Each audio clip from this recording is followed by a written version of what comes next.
Hi friends, ఈరోజు మనం త్రిదళం శివునికి ఎంతో ఇష్టమైనటువంటి త్రిదళం మొక్కను నాటుకుందాం. అయితే ఇది నర్సరీలో ఎండిపోయిందండి. నేను తీసుకొచ్చేసరికి వాటర్ వేయకపోవడం వల్ల అయితే దీనికోసం ఒక చిన్న టబ్బుని తీసుకున్నాను. మ్యాక్సిమం మీరు గమనించే ఉంటారు, నేను వాడేవన్నీ కూడా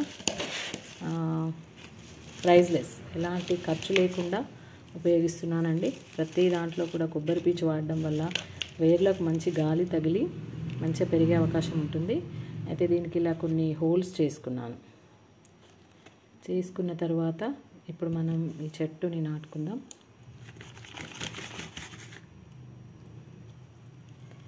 ఇలా చెట్టుని నాటుకొని మిగతా మట్టినంతటి కూడా ఇందులో వేసేసుకుంటే, ఈ మారేడు చెట్టుకి ఎండ చాలా అవసరం అండి.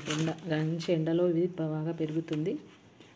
ఫ్రెండ్స్, ఈ మొక్క నాటిన తర్వాత ఒక 1 month తర్వాత మళ్ళీ మీకు వీడియో షేర్ చేస్తాను.